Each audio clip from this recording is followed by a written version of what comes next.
is up, everybody? Welcome to Comic Book Club. I'm Alex. I'm Justin, the Justash. I'm Pete. And we are coming to you live from a couple places on the internet. We're live on Facebook, LinkedIn, YouTube, Twitch, Instagram, Kick, your mom's house. Whoa! Live there. Whoa, Alex. Whoa. My mom is a supporter That's what of I'm the saying. show. I was pointing specifically to you, Justin. Oh, You're man. probably at your mom's house. Or does she... She doesn't know I have a mustache, so hopefully she can find out via this podcast. Is this going to be a big family problem?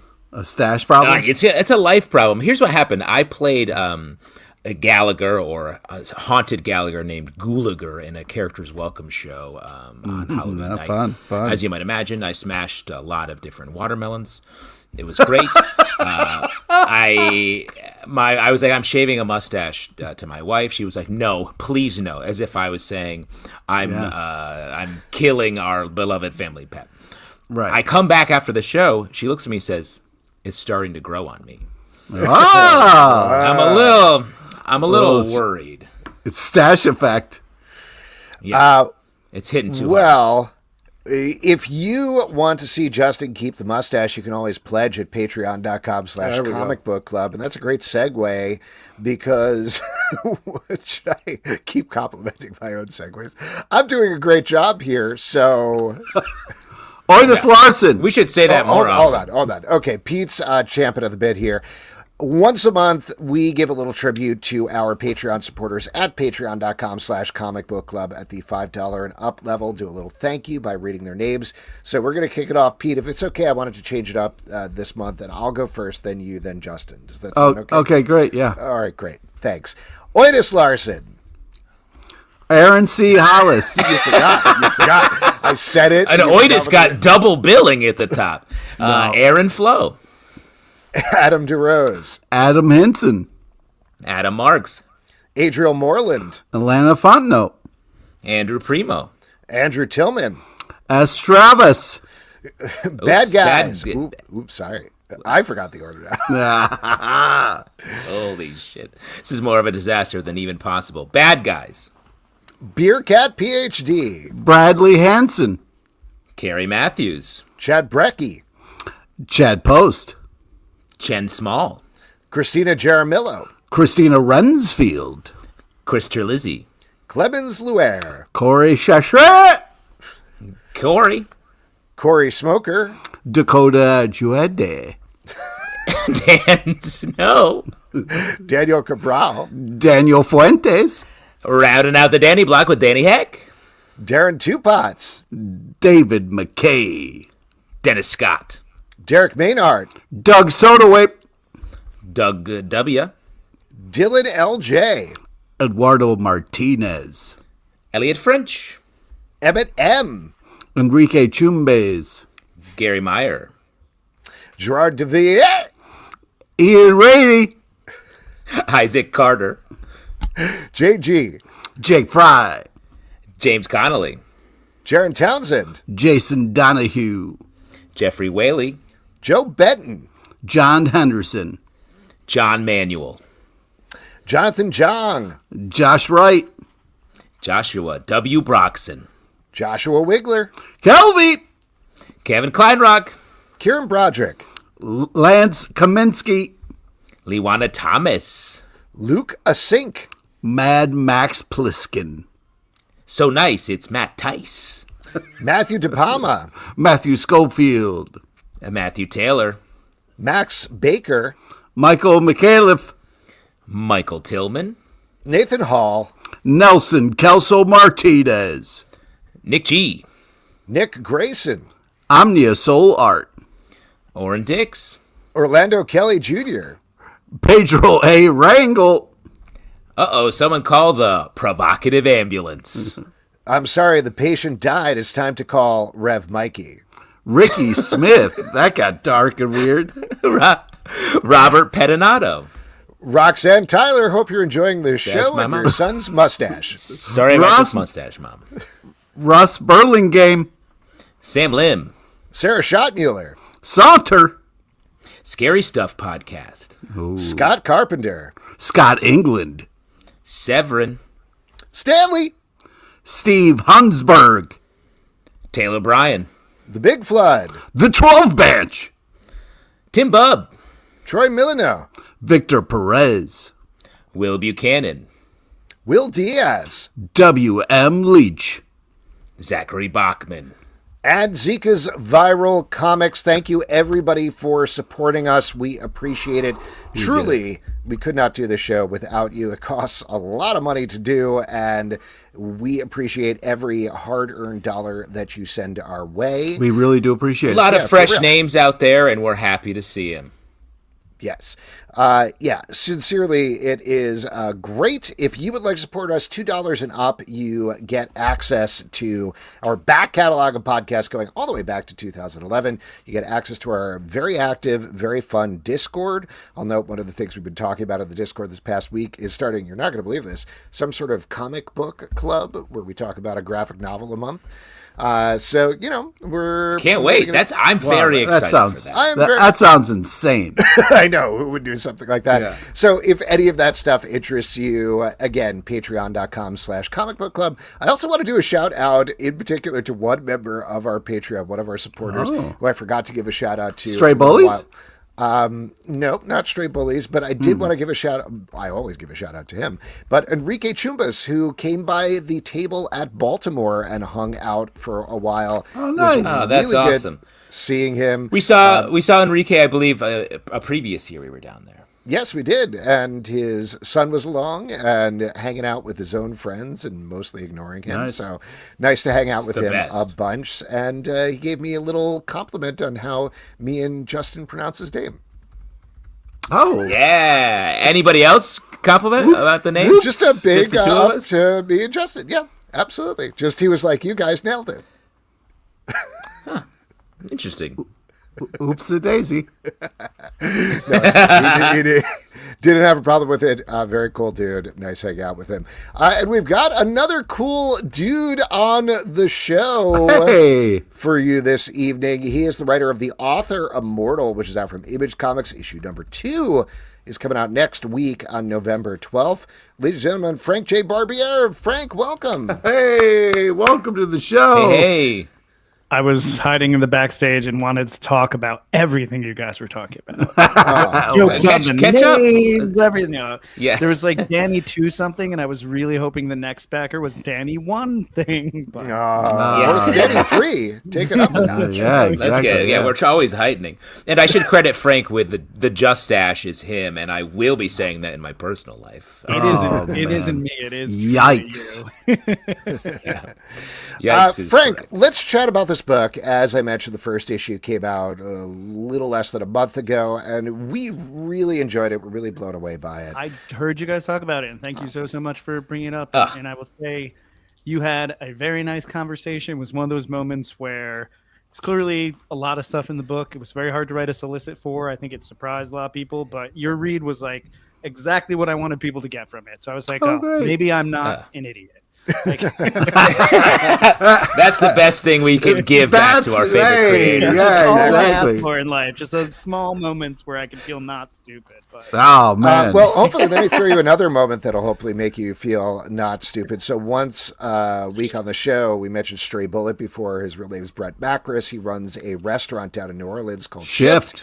And he either creates or curates a drink for us every week. And this week he created one based on the Author Immortal. If you write it, they will come. Sounds Nice. real good. It's mezcal, That is Aperol, amazing. orange liqueur, lime juice, agave syrup, and smoked salt. Exactly the sort of thing you would want for a twisty author fantasy story. I thank think. you so much. I mean, you're gonna have to send that to me, and I'm gonna make. Morgan is a big cocktail person. I am a cocktail poser, but I will make this. That's the level of Nice. my fandom. That's right. If you name food elements after anything I do, I will personally create it. Cool. Yeah, let us know what you think. No, that's so cool. Thank you so much. I'm super excited. Yeah, no problem. And we should mention, I hope it's okay to mention that Morgan was supposed to be here tonight, but power went out in her house. So Oh, no. too bad They're at we'll the miss her. art studio where everyone working. So I'm like, Oh, no. that's the time. But Oof.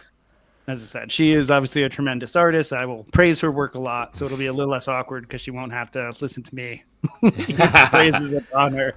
Well, let's get into the book. Like you said, there's a lot of stuff going on, but I think the simplest way of explaining it, at least from my perspective, is that you got this author. He is not a top tier author, maybe not even close to a top tier author, but he gets the opportunity to reboot his favorite series from his youth. There's a couple of caveats and twists there, one of which, and I assume this is one of the things that probably Justin in particular is eager to talk about, because I know you were pretty hyped up about this, is another children's fantasy author who is a very prominent, very rich female author who has created a, let's say, boy wizard series and has run into a bit of trouble, so can't put her name on the series to reboot it, which is why she hires this guy.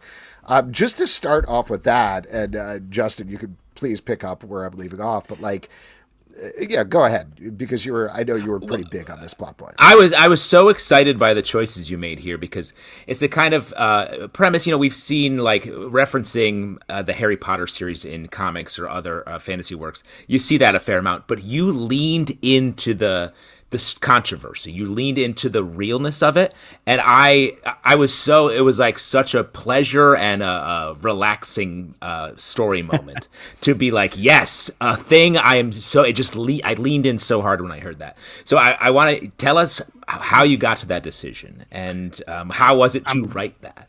So glad to hear that, because it's the kind of thing where it's so funny, because I'm a psychopath and actively try to sell my book as much as I can. So I look at reception as much as I can. There's a lot of people I don't read reviews, or I don't listen. I'm like, no, even when people hate stuff, never feels good, but I want to see if it lands. As I was saying, I was so glad to see you guys, but a lot of people picking up what we really wanted from this. And one of the things someone said, a few people said, were well, that's not subtle. And part of me is yeah, no shit. This is what the book is about. It is about use my academic word, literally the cultural wound of many authors becoming terrible people and us still loving their work. Very specifically, J.K. Rowling and Harry Potter is a monumental one.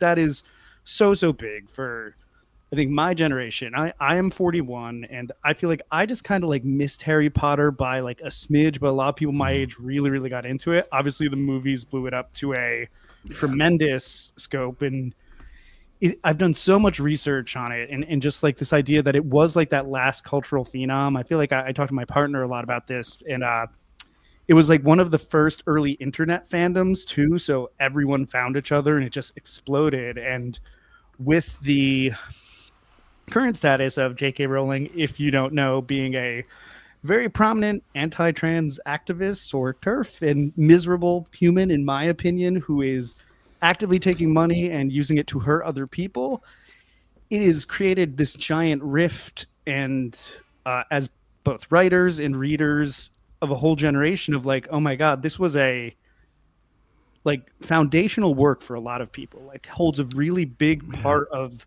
maybe their identity, what they loved, and now they have to reckon with it, just what does this mean? And obviously the concept of death of the author has been around for a lot, but the reason I joke about when people are that's not subtle, but that was my into writing the story. Obviously, one of my huge touchstones is The Unwritten by Mike Carey and Peter Grosz. Oh, yeah. One of my favorite books of all time. And in their book, basically the main character is a surrogate for a Harry Potter type story, which is clearly based on Harry Potter. And I have wanted to do a metafiction book that kind of paid that off forever, but I didn't want to just rip off The Unwritten. I'm the world doesn't need my shitty version of The Unwritten. So I couldn't get, I figured out the metafiction stuff early on, the stuff that we see in the first few pages about this famous old pre-Tolkien writer who's kind of clearly doing some kind of magic with his daughter and has a hit book. And I always had that, but I couldn't figure out but what is my real in that makes the book worth reading, that makes the book worth doing? And,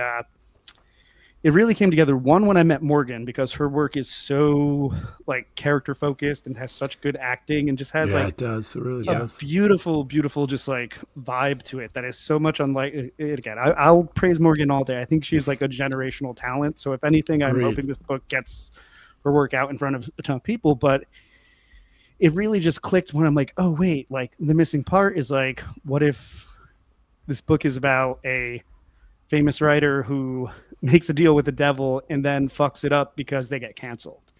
And in my brain, I'm like, what if it's J.K. Rowling, like straight up? And many legal experts told me, don't just make it her, please. Like, Yeah, so, sure.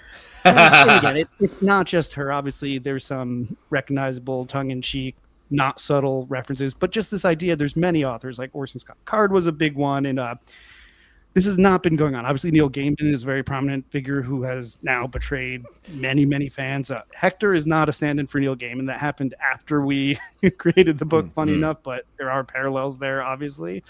But I just like am so fascinated that this idea of that pain and not knowing what to do hasn't really been addressed in a work of fiction. And again, it pains me that like we're the first. I'm not like excited, but like that is the thing that really carries this. And it really just like thematically leaned into like, again, what happens when we feel like we're done with stories, but they're not done with us. Like what happens when we want to hold on to these things we love, but it's painful or there's reasons we can't. And it really just came together when I figured out that aspect of it. And obviously Hector's child being non-binary is a huge part of that, because this book is about representation and identity and defining ourselves. And I will mention that the team is myself, Morgan Beam, and a editor working with us named Arden Ripley, who initially came on as a sensitivity consultant, but is such a smart writer and such a good person. They actually edit the book and do story development with me. Like we talk through everything, and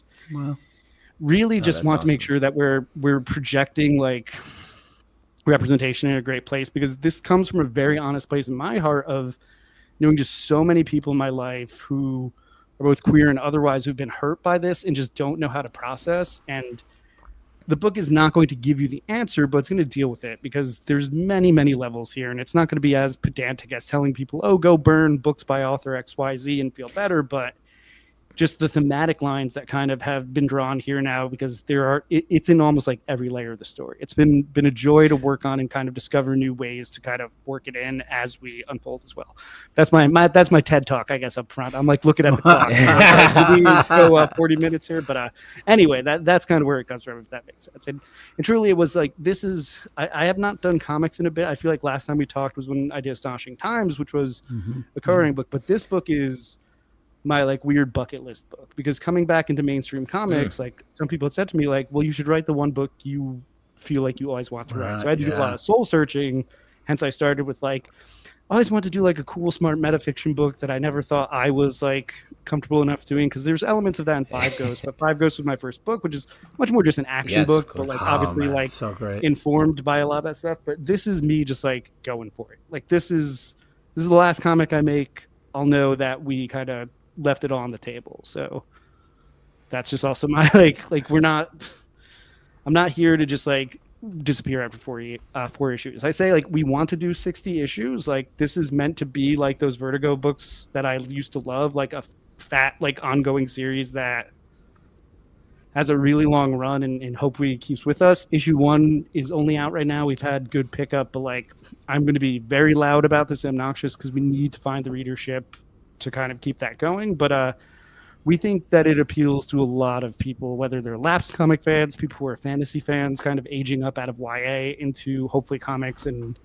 again, we're very passionate about like, I love superhero comics, I love the direct market, but I'm also at a place where I'm like, hey, like, how can we bring other people into this? Like, let's grow the medium. Let's find a way to talk to people who just care about stories, not just comics. So awesome. Yeah. And like you're intimating there's the first issue, and we've read the second issue as well, but without getting into any spoilers, they're both like bursting with ideas. Like you can tell from your excitement from talking about this that there's so much going on, but at the same time, particularly in the first issue, which has a lot of different pieces of setup to do, the second issue, pace-wise, I think focuses in quite a bit more, again, without getting into spoilers. But I'd love to hear you just talking about, like, okay, you have all of these ideas for the 60-issue series. How do you pare it back and make sure you just have the essentials for the first issue? How do you then make sure that you're really focused on the second issue and then beyond?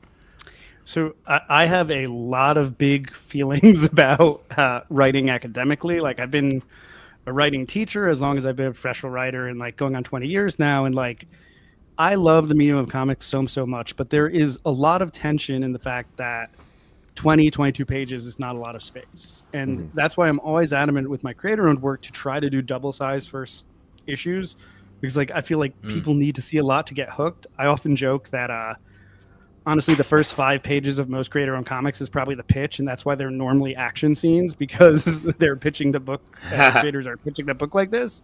But I was very cognizant of the fact that, like, and it's fascinating because if you look at something like There's Something Killing the Children, like that book is very decompressed, I think, in a great way. Like by issue 5, like you're really only resolving one smaller like plot moment. It's not like they throw everything, and I love that because that's how kind of series that aren't rushing are. And by design, Author Immortal, I was like, hey, we need to take our time. Like there's a lot of table setting. I want each of the characters to have like an actual character introduction. I feel like what we often sacrifice when we try to rush through and just get to action in issue 1 is like you don't get characterization, you don't get motivations, you don't get anything on the page. And obviously art does a lot of heavy lifting here. I think Morgan is tremendous at immediately getting us to care about these people and see how they emote and act. But I'm huge on like, we can't skip that stuff. Like we have to all the time. And that's the stuff that make people love books and love characters. And I've talked a lot about this, and I joke, like my comics hot take is like, wow, I wish people didn't deconstruct the first 20 pages of a story in issue 1 and act like, well, I don't know. I don't really like this because like, I don't know how it's going to pan out. I'm like, yo, it's the beginning. Like, when's the last time you reviewed the first 20 minutes of a movie, everyone? Like, let's all, again, I don't want to say you guys as comic, but just in general, like, and that's why I was totally. Thoughtful people are like, oh, I see how this is setting up, because I feel like what happens in a lot of 5-issue arcs, the end doesn't land even when people love issue 1, because we didn't take any time to like give it meaning. And again, I'm not perfect. I'm always a work in progress, but it's the number one thing I felt as a creator. And it was really important for me to just get that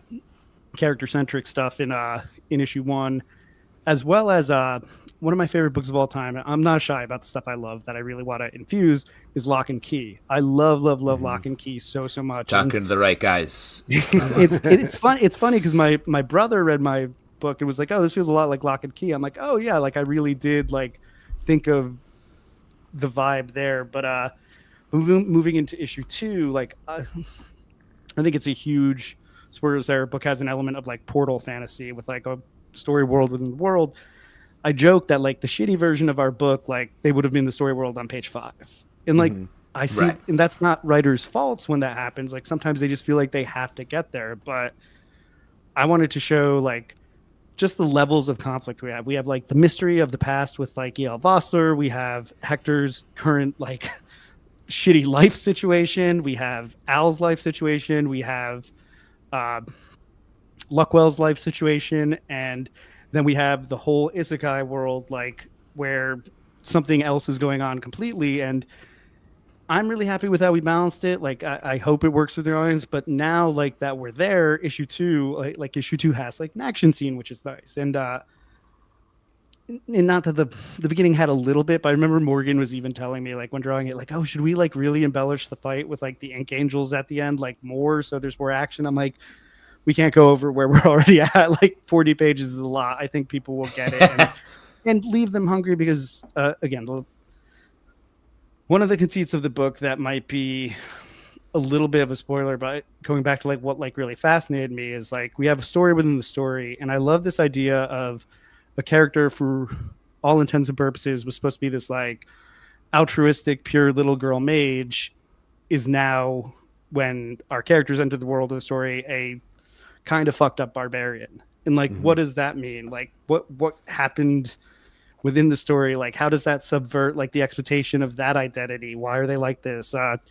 What's happening in the story world? And that was just like a really fun, intriguing plot thing to me of like, we have this character who loves this story more than anything, and Hector, and he's now forced to confront like why is it fucked up now? Like, what does that mean about the story I love? Did it change on purpose? Did I change it? Or and then he's also a character who named his kid after the character from the books, which again, I really feel for all the kids named Hermione out there and things like that. Like, but like names are very important and very important in the world of our book and part of identity. And again, not that I write to amuse myself, but that's the stuff that we're working with of like, oh, like, what does it mean to like trap your child like that, to give them this identity that you care about, but then they have to grow up and discover. And I'm really, really excited just about even just in the first arc, because issue 4 is our very like first very Al centric issue that kind of follows them. As you'll read issue 2, and Hector and Al kind of get separated when they get pulled into the story world. And it's really fun to play in that space. And like we show them reading some of the books and talk about like, oh, this is stupid crap my dad loves. But like, what have they internalized about that? Like, what does that connection between them and their father mean? And I don't know if I do not have children, but like, I know people who have shared stuff they love with their kids. And there's like this beautiful moment where your kid loves the stuff you share with them. But then there's the like funny side of that where your kid's like, I don't care about your fucking books, Dad. Like, what do you do? like get out of here. Like, what is the shit? And that's what I find a lot of joy in exploring as well. Well, and it's hard to write a meta book and operate on those sort of two levels of like the meta commentary, but still having characters that you're like into. And that's what I thought the first issue does such a great job of. There's so much going on, like you described, and like the sort of background, the historical stuff, like it did remind me of Lock and Key. That's cooking, and you get everyone's positioned sort of in a direction, which I thought was great. And then the art, I feel like the lack of like full-on action. I feel like the art does a lot of putting so much drama in the face of the characters and the way that they react to each other, and then the design of the monsters is like doing so much work. I feel like in that first issue. It's what I love about writing comics. And I also, please forgive me, I did not mention Sasha Ehead, who is our designer for like the logo and the actual book design. She did such a beautiful job with the title pages and like the end covers, and it has such a good vibe. And then Hassan Atzman Elhau, who is our letterer, who needs, I think, no introduction to most people who pay attention to comic credits. He's phenomenal letterer, and just the graphic design he's doing with the lettering. I feel like that combined with Morgan's ability to act is like selling the book on a level that I've never really accomplished before, like on my own. Like I used to letter my own stuff very badly, I will say, and working with Hassan has just been like a wake up call of like, oh wow, like dude, like you're doing graphic design on the balloons. And if you read the book in print, he was very careful to make sure, because Morgan does full watercolor, to make sure that none of the sound effects or none of the like balloons like feel like stickers are out of place. It looks very of the art and so impressive, and just goes to being able to have just a conversation and have it read dynamically. And Morgan had just come off of a fantastic YA book with Sarah Miller called You Belong Here. And I knew she had the chops of like doing character centric like acting, but what she said to me when we started doing this, she's like, Morgan loves horror. It's like, I just want to draw fucked up monsters, so please can you like get some in it? And what I love about comics is what I always admire about comic artists is like so many people have to do design on the fly. Like I also work in video games, and like you don't get pre-production on an issue of comics. You read the script that's due probably in 30 days and it'll say ink monster, and it's like,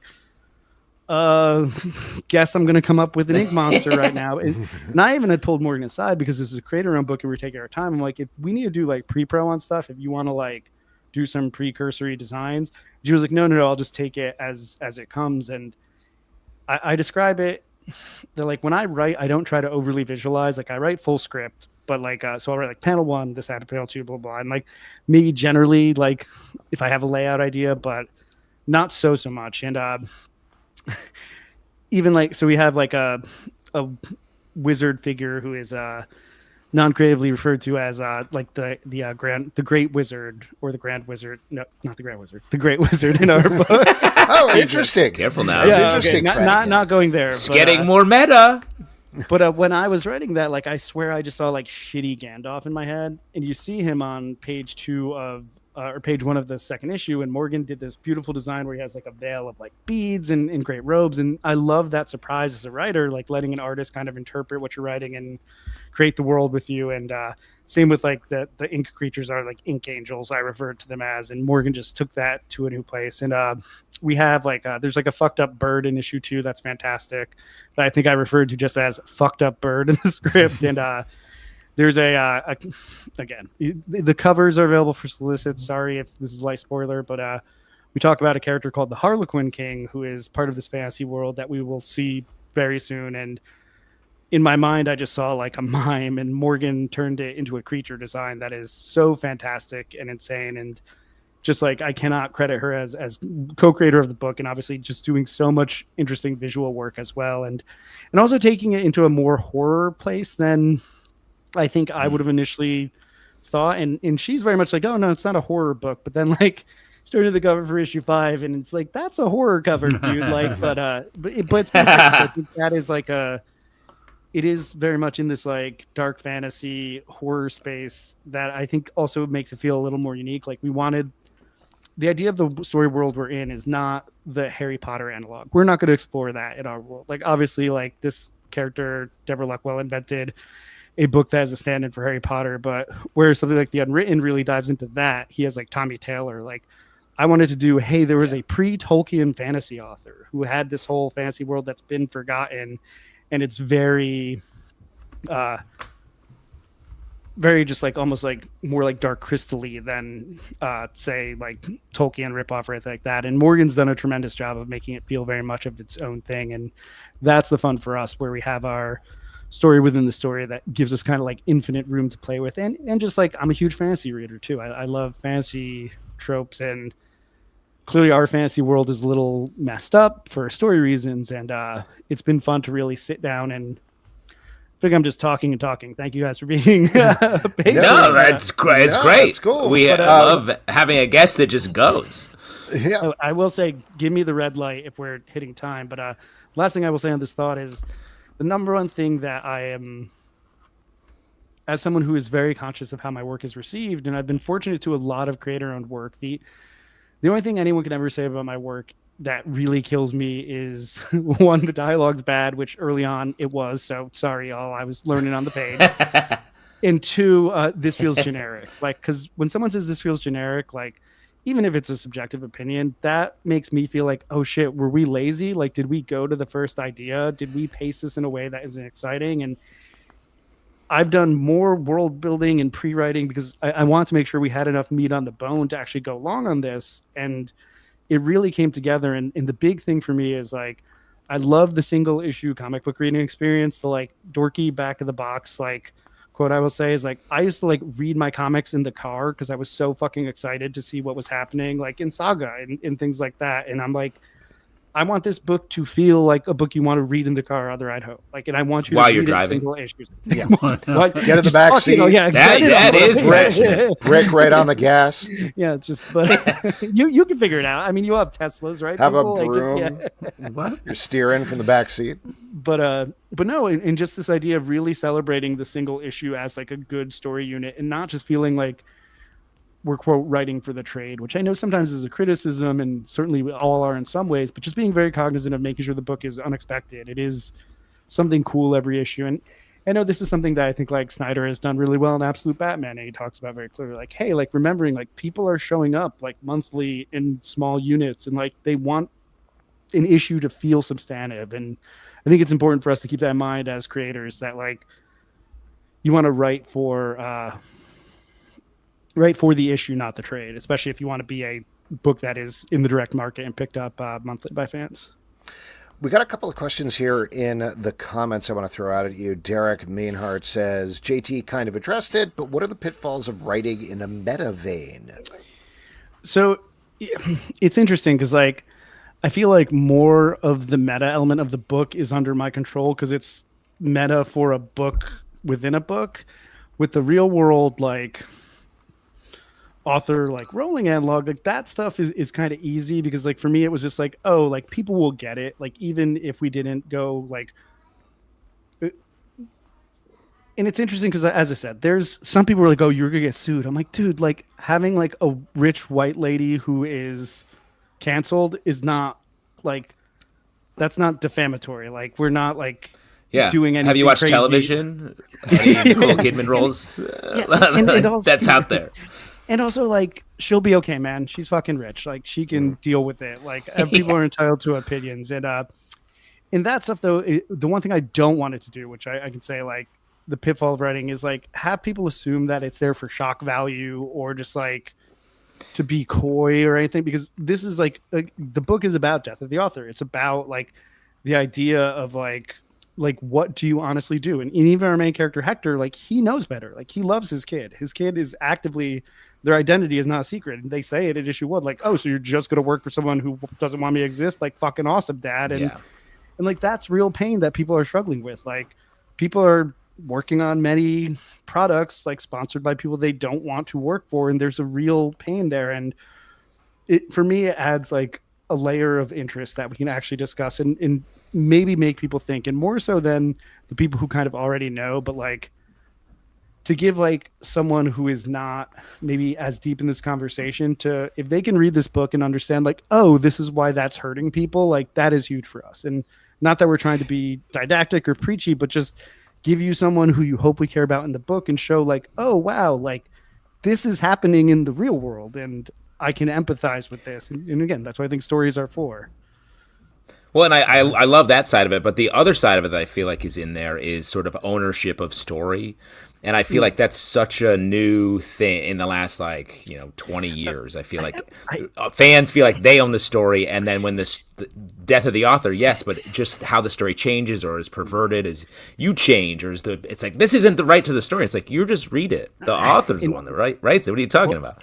And I can jump back and say one thing that also was like a brain worm for me in the back of my head is I feel like we're living in a time where I hate the writer as like this brilliant, like iconic, like tortured individual we need to celebrate who is a special snowflake. Because especially as a teacher, I think writing is a craft. Like you can learn it and you should. Like you have things to express. Everyone's a storyteller. But there is this illusion that like the writer, like only I can do stuff because I am the genius who can gleam through space and carve meaning. But I remember reading an article, and forgive me if it was CBR or somewhere, but they're like, Peter Jackson finally admits The Hobbit sucks. And I was like, whoa, what the fuck can we like accomplish by that, everyone? Like getting this guy who's like, yeah, this movie I made, maybe it wasn't my best work, but just this idea, like it lit this fire in me that like people do not trust writers. They see writers as like con people who are just trying to like make a buck and like spin tales to take their money. And like, yeah, corporate art does exist, but I think that's been exacerbated even further with AI, right? And just the conversation around like, like, look, these people aren't special. This computer and that all has me in this thing of like, oh, people do not believe like that stories come from a genuine place anymore. They don't believe that writers care. And when you can point to people who are using their art to like fund terrible things or as means to an end, it just further erodes that. And like, that is extremely fascinating to me academically, like personally as a writer as well. And it's just stuff I really want to grapple with. And I have to say there's a few like the old Lindsay Ellis essays about video essays about Death of the Author and J.K. Rowling when they came out were fantastic. The ContraPoints ones that really dig into like Rowling's background and kind of old women's rights activists who are actually kind of anti-queer, super useful and important. And a YouTuber named Sean, who has a really great deconstruction of Harry Potter. Like this is all stuff I researched heavily and found so fascinating just about not only the Rowling stuff, but just the way we treat art and how we think about it in fandom. And that is all wrapped up in here as well. And we can turn back to the question. But for me, like I said, if that's considered the meta stuff, that's the stuff that fuels me. That's what got me into the story and reignited like the passion to tell this, because I feel like I don't see people talking about this stuff. And I think it is on everyone's mind. And it doesn't have to be acerbic or preachy, but just like, I think this is a cultural movement. And especially like when we have like fan fiction, which is huge, like, and people who want to be, as you're saying, like part of the story and fandoms, like really being more active than ever, deconstructing stuff. Like writers shouldn't vilify that. Like, again, as I said, our book is not meant to answer these questions for people directly, because there's no world where I'm going to be the person who tells you what I think, but I'm so glad to be at least like engaging with this stuff and asking those questions. And it just gives what I think would be ultimately like a cool genre story on its own, like a little more oomph and stuff to care about. And as I said, and if it can help someone feel seen, if it can help someone feel more empathetic towards many of the millions of humans who maybe they don't know in their real life, like that is just like a huge bonus to us as well on the team. We got another one here from Ken and Melissa LG. Does Frank play D&D or just inspired by Lord of the Rings and Game of Thrones? I do. I've actually dungeon mastered a game for like 3 or 4 years now, and I love watching actual play. Like, I love Dimension 20 of all things. I think Brendan Lee Mulligan is like the best living dungeon master. I'm so glad to see him on Critical Role and just like a smart, positive advocate for just everything. He's amazing. I wish he was my friend. I can't get it. I'll tell you what's crazy. One of the cast members on Dimension 20, I actually went to high school with. Like, I'm sure he doesn't remember me at all, but it's just so weird. And I didn't even clock it. My other friend did when I showed it to him. Like, do you realize who that is? I was like, didn't even know. But no, and again, D&D is really fascinating because I think there's a lot of teachable elements there. Like, again, in modern role playing, like projecting identity, like people find out so much about themselves when they start seriously role playing as well. And I also really got into the work of Brandon Sanderson the last few years, like and Joe Abercrombie as well, because I didn't used to read fantasy, but I obviously saw the Lord of the Rings movies. I will honestly say I did not like reading Tolkien, but like then studying the genre from there. You don't like a deep dive into the elf language? I respect it, but it is not my jam. But like that's why I found so fascinating when doing this, like to create kind of this alternate history, because Tolkien is credited with the first actual gosh, I forget the word for it, but the first like fantasy world that was purely fantasy, not based on the real world. There's a smarter term that I've heard people say for it, but that's why I thought it was so important in our book to have Vossler predate Tolkien and basically write the very first true fantasy novel series that, for reasons we'll find out, have kind of faded out of the public eye, though not completely. But that stuff is all very fascinating. I mean, I'm a huge fucking nerd. Like, what can I say? Like, I love storytelling. I love reading about writers, and I love like. I joke I've read every writing book I can get my hands on just because I think the process is fascinating. I think how different people do the I see the comment there saying this is 50 hours of an audiobook, which is a nope. Yeah, I mean, there are some long ass books, but he really inspires me though, because he is very I know some people don't like him, which is fine, and I think I think he'll do just okay without everyone loving him at this point. But he's a very logic driven writer in his fantasy, and like I love anime as well, but like I want to make sure, especially doing a fantasy story like this that has a lot of lore and has a lot of like not necessarily hard rules, but like that there is a logic underneath everything, so that when we get to the end game and really reveal things, even though it's fantasy, even though there's magic, we've thought of that and it feels rewarding to the readers. Like, because again, my personal preference, but it's my book, so hey, you're in my van, I guess we're on my ride, but like I want you to be able to walk away from the story and know that stuff and know that we thought about it. And I don't know if that goes back to the authorial trust thing, where I don't want to think people like we're just totally winging it, but like I think that's validating as a reader to see that we put the time in to make sure the systems here, the world, and the logic of it rewards your time and has a meaning. And for me, even beyond a mechanical meaning, has a thematic meaning too. It has something that if you squint a little bit can see like, oh, I see how this all gets back to Death of the Author. I mean, literally, we have an author die on page 3 of our book, and it's called Death of the Author. So again, maybe not fucking subtle in some places, but like that's the layering that like I'm fascinated with, like just like how we can really hit those things. Awesome. Frank, the book is awesome, like we've been talking about. Yeah. Absolutely love it. We've talked a little bit about teases, but for anybody who is curious to check it out further, give us like a little snippet of something for issue 2 that should make people go back, pick up issue 1, pick up issue 2 as well.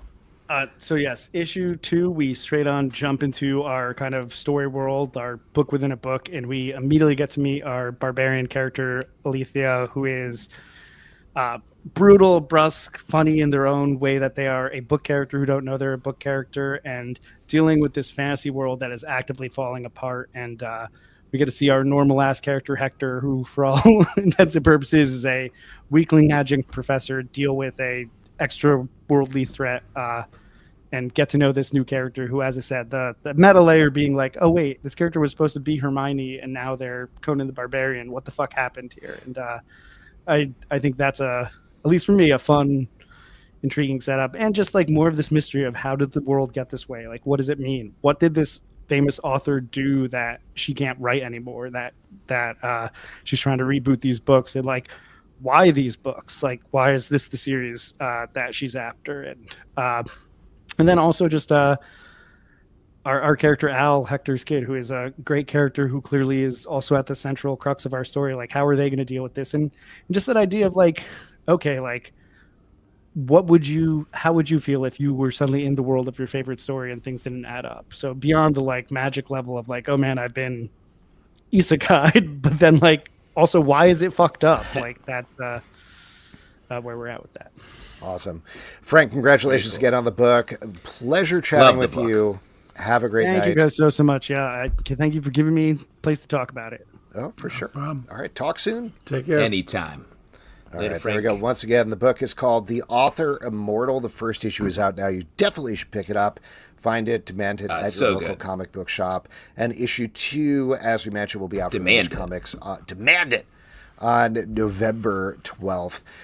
Now, I will mention we were supposed to have another guest on the show tonight, Paul Pope, but we don't know where he is, and neither does his rap. Paul Pope's out there. He could pop up at any moment, technically. But yes, we are starting a scavenger hunt to find Paul Pope, and we're not doing that. That's fine. Yeah. Yes. This is a nice break in the action where we can kind of just address the elephant in the room. Justin, can you talk with your hands a little bit more? You know what I mean? Like, it's really, I feel like you should be, give me a little bit more sauce. You know what I mean? Was I not doing that?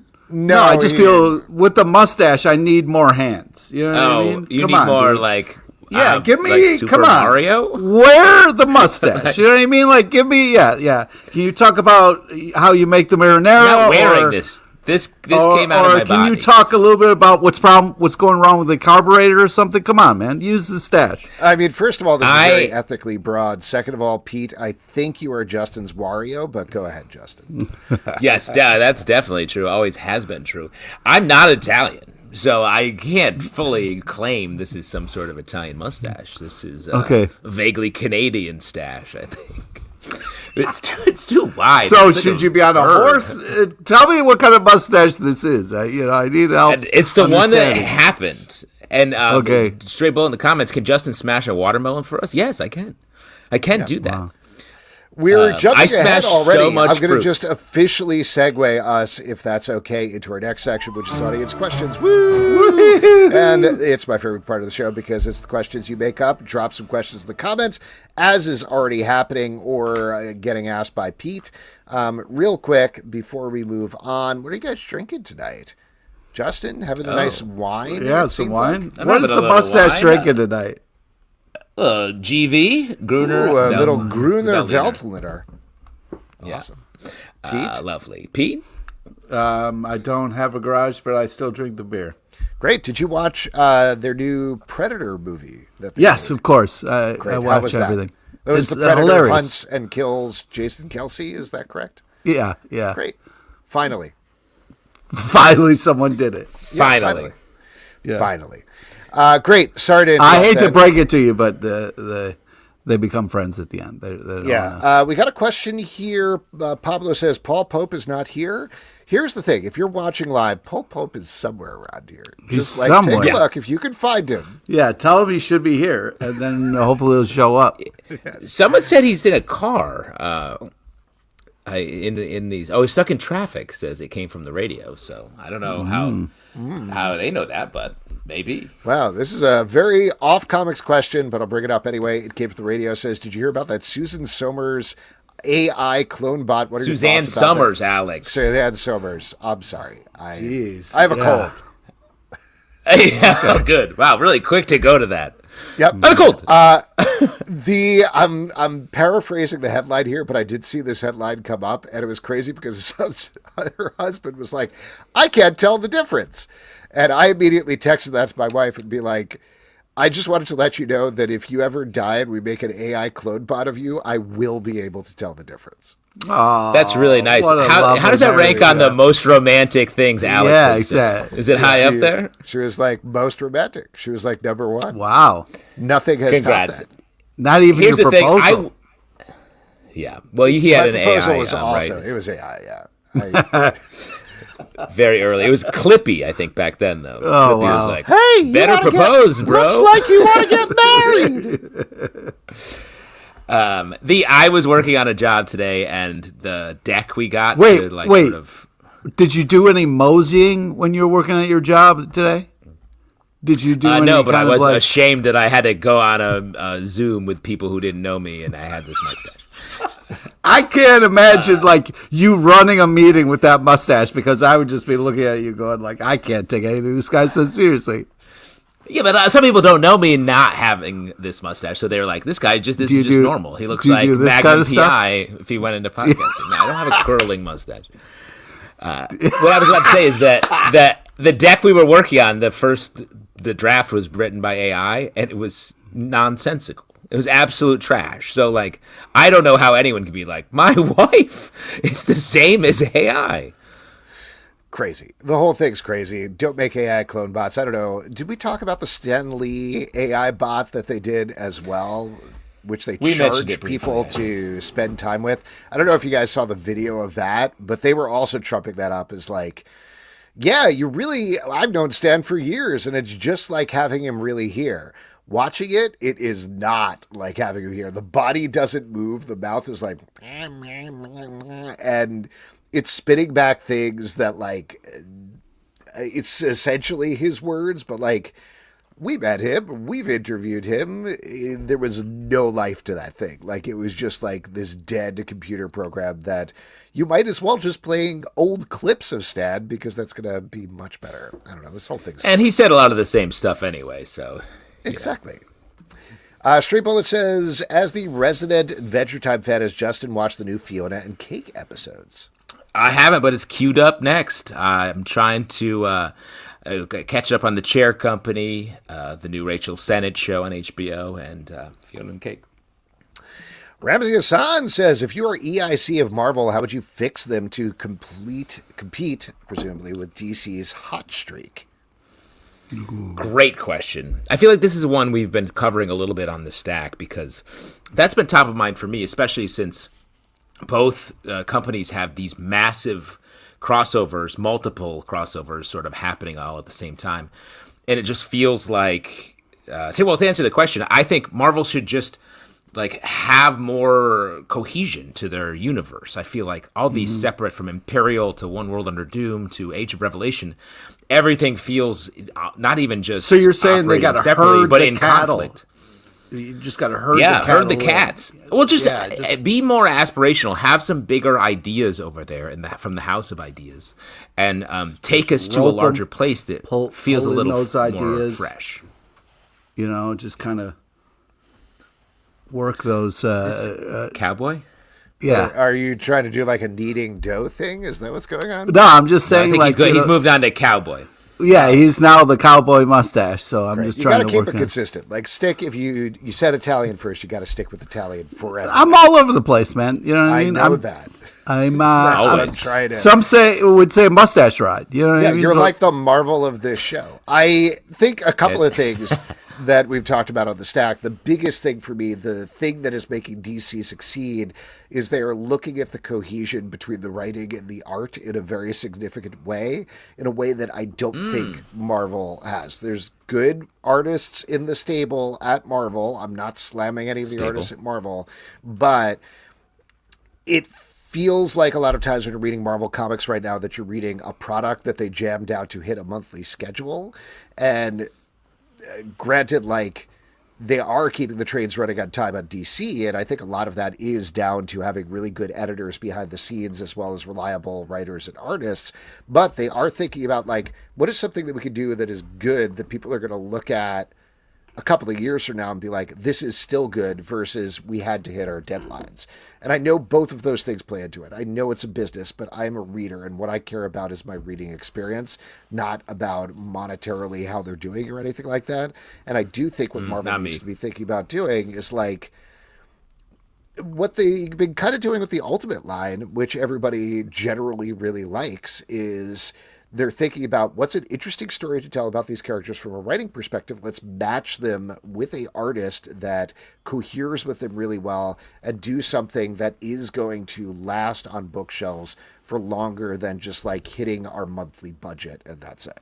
So I think that's one of the big things, and I think you're absolutely right as well, Justin, that like there's sort of a low-level bar with a lot of these events that are coming out from Marvel, and they're coming out constantly, where it's like, what if vampires took over the Marvel Universe, period? And I'm like, all right, I don't know. Yeah, I guess what if? That's cool.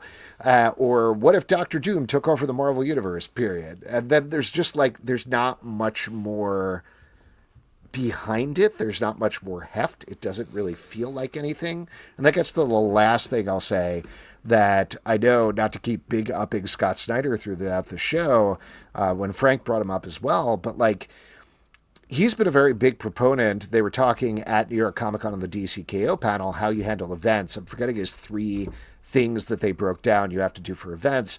But one of them was just really like, what are you saying about the character? Like, why are you doing this? You know, why are you telling this story? And it's very early going with DCKO, but I think that's coming through with the DCKO stuff where like, it's like, oh, there is an emotional intent behind these series and spinoffs versus with the Marvel stuff, it feels like there is a plot intent, which isn't, frankly, as strong. Well, I think a great example of that is the Age of Revelation stuff, which, you know, there's some definitely good stuff in there, but that's pinned to a character that we don't really know at all, like Revelation. And, you know, Doug Ramsey, we know him, but this is a different person. So there's no emotional heft there, really. And then the books are so disparate that, like we've been saying, there's no spine, it's sort of Cyclops' journey, but we don't know, we haven't heard from him really. He's just like, this is weird. And I'm like, that's not enough to drive us through this story. Yeah, but I agree with what you guys are saying, but I also think that, like, you know, they need to just kind of focus on making good comics and it'll come back around again, you know. I feel like they've had some huge success, they've had some failures. They just need to focus on, like you're saying, Alex, make good comics, focus on the work, and, you know. Well, I think just not to push back on what you're saying, I hear what you're saying, Pete, but like, it's easy to say that, but I frankly think at a certain level of the industry, despite what a lot of fans think, everybody is trying to make good comics, and that's what they're aiming for. Like, there's always a lot of conspiracy theories about, you're just approving this title to get it canceled, and that is true 0% of the time. Yeah, everybody that they're putting out is trying to make these things as successful as possible, but to the point Justin's making, I think there's just too many things going in too many directions at this point. Like Tom Brevoort, back when he had his newsletter, was talking a lot about, like, why do you do these titles? Like, well, I have to hit my monthly budget. We have a certain budget of comics we need to create, and we have monetary points we need to hit. And of course that's true, but that feels like the driving force behind this stuff right now. Well, and also with any creative endeavor, like, there's a secret sauce element of it too, where it's like, we really worked hard and it just didn't come together. Or we worked hard on this and man, it came out even better than we could have expected. And I just feel like it may, like, everything we're saying I think is true, but there's that element too, where I feel like these events, like, on the Marvel side, like, could be awesome. And they're just maybe not quite there yet because of a hard to define mistake in the creative or something that just didn't quite cohere.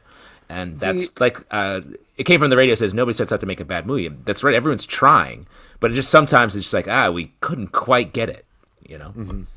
Well, and the other part of it is, like Pete saying, this stuff goes in cycles. Like, we've been doing this long enough to know that DC is up and Marvel is down, and then Marvel is up and DC is down. It goes back and forth and back and forth and back and forth. Does. The problem right now that I think is happening, and we don't have exact sales figures, but Marvel is doing very well sales-wise. Like, they're not necessarily tippy top of the charts now that the Absolute Universe is coming out, but they usually have, at least like on the ICV2 charts, which come from point of sale, meaning stuff that's bought directly at comic shops by customers. They have like double the titles of the top 50 list every single month that DC does. So I have to imagine there's not a great impetus to be like, well, we have to change the direction we're going because they're selling enough comics at this point. What needs to happen, which hopefully doesn't happen for all the writers and artists, but what needs to happen for some creative change is for the bottom to fall out, right? Like, that needs to be the thing. And right now, Alex, you bastard. No, it's true though. So like, as it is, everybody being like, what are you going to do to catch up DC? They're like, we're selling twice as many comics as DC. What are you talking about? Yeah.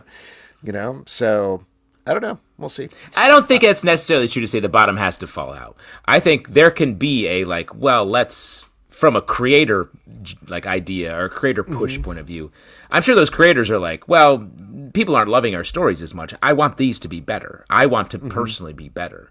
So I think that could happen without the bottom dropping out.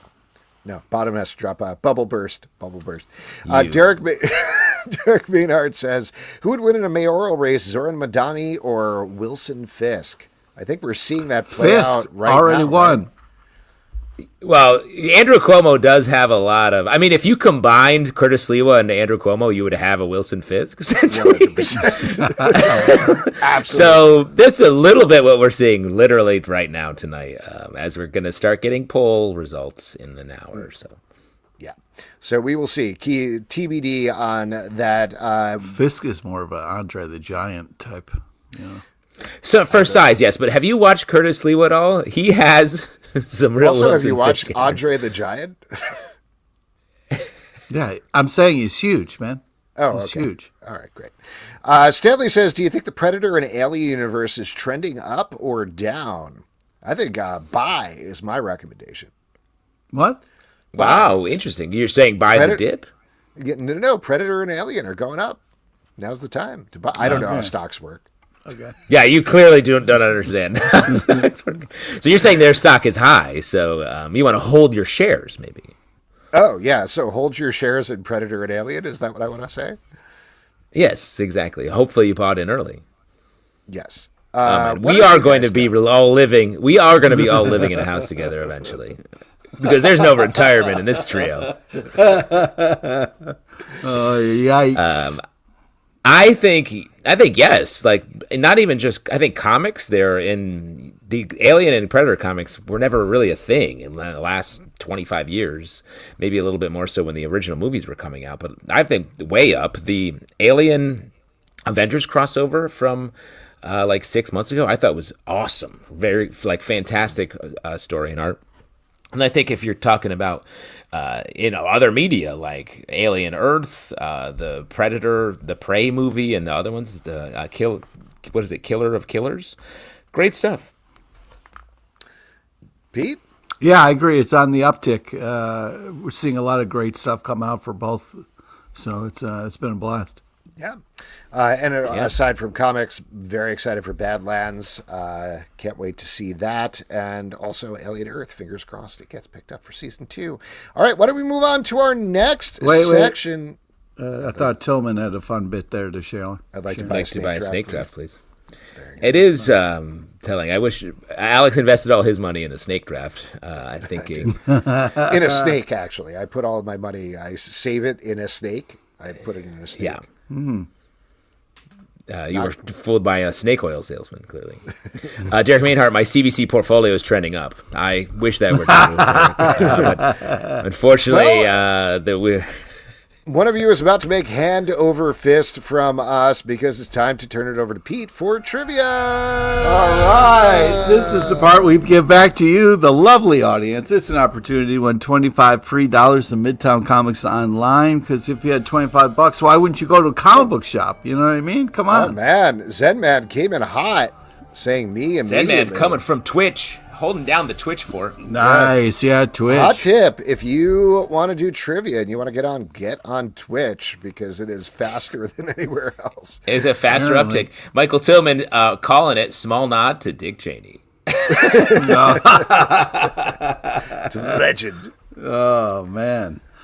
Cool. Today's trivia is about the comic Planet She-Hulk and a small nod to the legend Diane Keaton, R.I.P. Please listen to all three options. I'm really playing with fire here, but go ahead, Pete. Listen to all three options before making your selection. Here we go. Question number 1. I hope you are ready.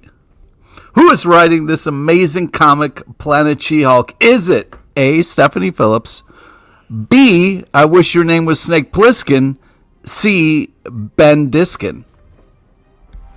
Wow, so much snake talk. Yeah, a lot of snakes. Talk and It's Snakes been in the air there tonight. Yeah, I also want to mention that I was rushed this week on my, so I didn't have a lot of the time. So hopefully there's an. I'm ready. Hey, Stephanie Phillips says. Let's do it. All right, great. You are correct, sir. All right, question number 2. Who is the editor on this amazing and well-drawn comic? Is it A, Jordan D. White, B, to be frank, Bill, I like your mother much better. C, William Frank Father. These names sound more made up than usual, Pete. So I don't know. Oh, man. Yeah. He did say he was going quick. I guess you were rushed. A? Is it A? A is correct. Oh, the guy's on fire. Here we go. Last one. On fire. Question Pablo number raising 3. his hand right now. Yeah, a little late, Pablo, but thanks for showing up. Who is the artist on this amazing comic that is well drawn, action packed, and has a love of nachos? Is it A, Aaron Cooter? B, gee, let me think. Bang Gill is a shittier name than yours. Or C, G. Wayne Hill? I guess we'll find out. What? Pete's the Weird Al of names. He's always That's just right. has a fun take. He is putting the take on the names on their ears. A it is? It is. Hey, it It is. is. The Zen Man, shoot us an email. We will get you a gift card to Midtown Comics. Pete, what is the secret Dick Cheney movie you were teeing up? No, Diane Keaton. Don't disrespect I see. what we're trying to do here. Also curious what Dan Keaton movie you're going to reference here. Yeah, the 19... Diane Keaton started a war in Iraq, if I remember correctly. Is that? the 1987 boomer classic Baby Boom. Michael Tillman had it. Michael Tillman great had it the movie, whole baby. time. Well, we're going to baby boom it on over to the comic book shop tomorrow for some new comics. Pete, what are you looking forward to? Well, as per mentioned, Planet She-Hulk #1. Great team, great premise. I'm excited to see how She-Hulk handles the war planet. Just as a governing presence. All right. That's Justin, it? what are you looking forward to? Oh, also Space Pete. Scouts #1. Great. Nice, Justin, what Matt about Kint.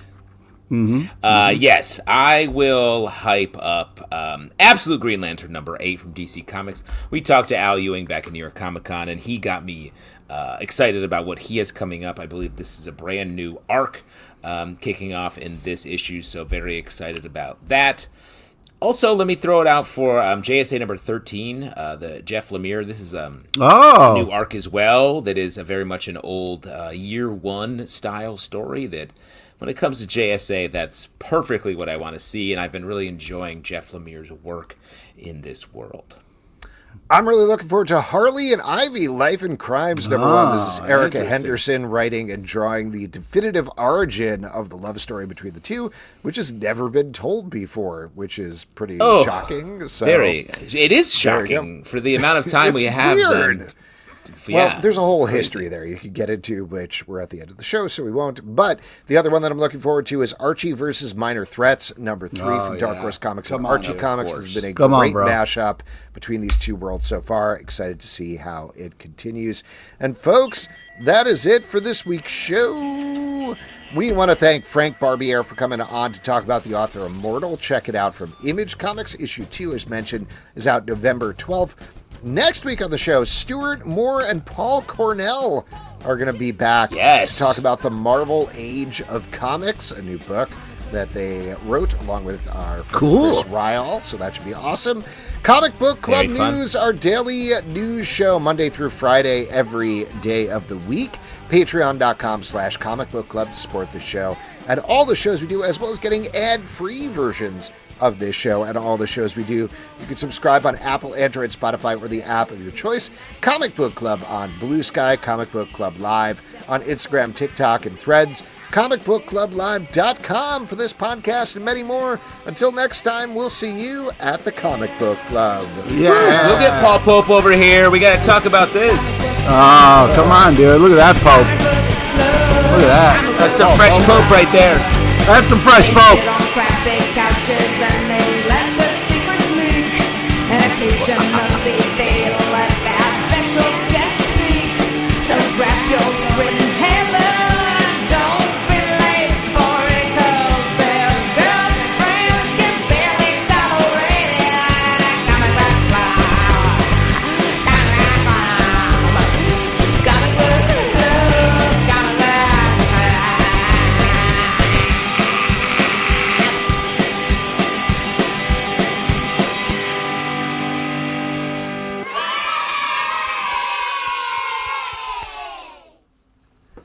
Thanks, everybody. Have a great night. And if you haven't yet, still time to go out and vote. Go do it. Vote in your local elections. Get in line. Take care of yourself.